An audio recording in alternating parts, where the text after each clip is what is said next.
जी अस्सलाम वालेकुम। आप देख रहे हैं यूट्यूब चैनल और मैं हूं अंसर सियाल। डील में नाकामी के बाद या थोड़ा सॉफ्ट वर्ड इस्तेमाल करें तो जनाब बातचीत में नाकामी के बाद एक दौड़ सी लगी हुई है और जो सबसे ज़्यादा चीज़ डिस्कस हो रही है या सबसे ज़्यादा टर्म यूज़ हो रही है वो ये है कि खान साहब की हिट लिस्ट में, खान साहब की डायरी में या खान साहब की बुक में कौन किस नंबर पे है और अगर वो बाहर आ गए तो कौन कौन से लोग जो हैं वो रडार में होंगे। अब इस हवाले से कुछ इन्फॉर्मेशन जो है मेरे तक पहुंची है जो मैं आपके सामने रखने जा रहा हूं कि क्यों ये डेडलॉक बरकरार है, किस वजह से जो है ये बातचीत आगे नहीं बढ़ पा रही और किन बातों पे जो है खान साहब जो हैं कंप्रोमाइज़ नहीं करना चाह रहे। और इसको आप ख़बर भी कह सकते हैं, इसको आप असेसमेंट भी कह सकते हैं, इसको आप रिपोर्ट भी कह सकते हैं, जो कहना चाहें आप कह सकते हैं।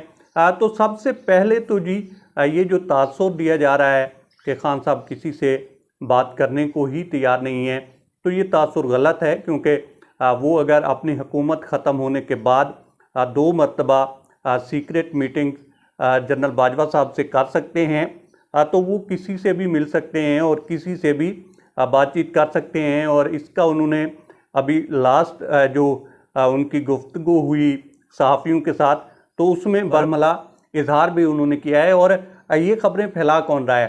ये खबरें वो फैला रहे हैं कि जिनके अपने ज़ाती इंटरेस्ट हैं और इसमें ख़ास तौर पर व्हाट्सएप सहाफ़ी हैं जो एक ब्लाइंड ग्रुप है, जिस तरह से उनको ख़बर जो है फीड की जाती है बिना तहकीक के तो वो अपने ट्विटर हैंडल के ऊपर उसको शेयर करते हैं। तो ये उनके इंटरेस्ट में है कि ये चीज़ें इसी तरह से चलती रहें और वो जो हैं अपनी लैमलाइट में रहें और अपना सौदा जो है वो बेचते रहें।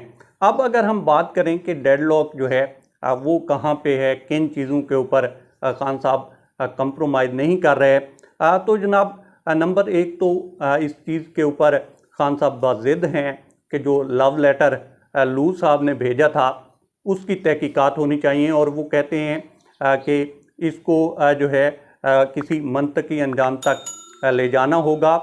इसके ऊपर जो लोग कसूरवार हैं उनको छोड़ना ना छोड़ना ये एक अलग बात है, लेकिन इसकी तहकीकात जो हैं वो हर सूरत होनी चाहिए। देखना चाहिए कि इसके पीछे कौन था और किसके लिए ये लव लेटर था, कौन उसका मुखातिब था।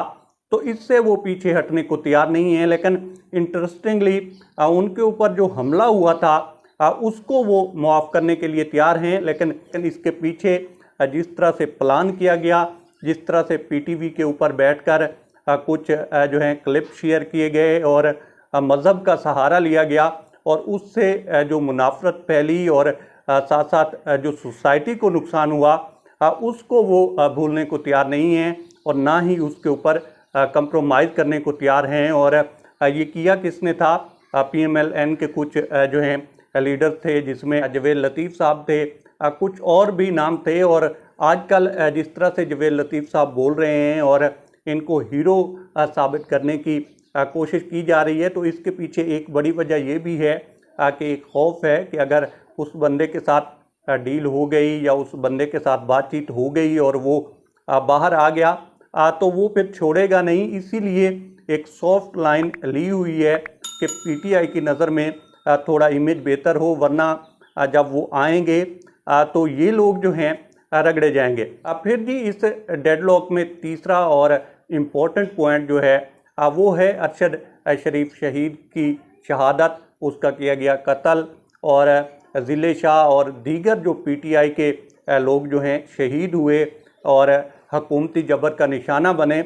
इसके ऊपर जो है खान साहब किसी भी तरह का कंप्रोमाइज़ करने को तैयार नहीं हैं। वो कहते हैं कि जनाब मेरी ज़ात के हवाले से तो जितनी भी चीज़ें हैं उनको मैं माफ़ कर सकता हूँ, उनसे पीछे भी हट सकता हूँ, लेकिन मेरे वर्कर्स जो हैं और ख़ास तौर पर अरशद शरीफ शहीद का जो कत्ल है इसको किसी भी तरह से जो है मुआफ़ी नहीं दी जा सकती, भुलाया नहीं जा सकता। और वो कहते हैं ये चीज़ें जो हैं बाय लॉ चलेंगी, जिस तरह से कानून कहता है, आइन कहता है, उस प्रोसीजर के तहत इन चीज़ों को आगे बढ़ाया जाएगा। और अगर ऐसा होता है तो ये मामला भी जो है वो गले की हड्डी साबित होगा ख़ास तौर पर PMLN के जो तब के वज़ीर दाखिला थे जनाब राना सनाउल्लाह साहब, और आजकल वो भी बड़े सॉफ्ट स्पोकन हुए हैं और वो भी कहते हैं कि जनाब ये ज़्यादती हुई और ये जो केसेस हैं ये जानबूझकर बनाए गए और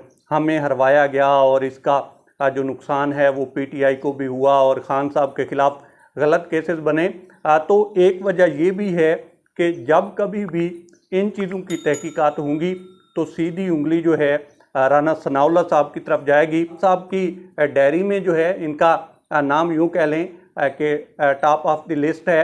तो उस चीज़ को देखते हुए उस नाम को इरेज करने की कोशिश की जा रही है। इसके अलावा कुछ नहीं है। ये जो आजकल हीरो बनने की दोनों साहिबान कोशिश कर रहे हैं, कुछ ज़्यादा ही सच बोला जा रहा है और ये सच जो है किसी और को भी अब चुभन महसूस करवा रहा है और खान साहब से पहले ही कहीं ये दोनों लोग जो हैं ज़ेर अताब ना आ जाएं, इस तरह की भी खबरें हैं। अब फिर जी जो चौथा और आखिरी और इम्पोर्टेंट पॉइंट है वो है 9 मई। अब जो इदारे हैं या इदारों में बैठे हुए कुछ लोग हैं उनका नज़रिया 9 मई को देखने का अलग है और खान साहब का नज़रिया जो है 9 मई को देखने का अलग है। अब जो इदारों में बैठे हुए लोग हैं वो ये समझते हैं कि रियासत के ऊपर हमला हुआ जो नहीं होना चाहिए था और इसमें जो लोग मुलव्विस हैं उनको सज़ा देनी चाहिए। और खान साहब का नज़रिया 9 मई के हवाले से ये है कि ये सिर्फ रियासत के ऊपर ही हमला नहीं हुआ, PTI के ऊपर भी हमला हुआ और वो ये समझते हैं कि उनके इसमें वर्कर्स भी शहीद हुए और वो ये भी कहते हैं कि इसकी इब्तदा जो है वो किसी और तरह से हुई। वो ये समझते हैं कि उनकी जो गिरफ्तारी हुई थी वो गलत थी और उसके बाद पब्लिक का रिएक्शन आया। इसके बावजूद कहते हैं कि किसी भी तहकीकात होनी चाहिए और बाय द वे ये चीज़ें जो हैं ये अब सामने आनी भी चाहिए। इतना अरसा हो गया है, इतने लोग जो हैं मिलिट्री कोर्ट्स में ट्रायल पे हैं और वो जो प्रूफ कहे जाते हैं कि जनाब इतने नाकाबिल तरदीद शवाहिद हैं, इतने बड़े सबूत हैं कि किसी का बच पाना मुश्किल है। साफ ज़ाहिर है उसकी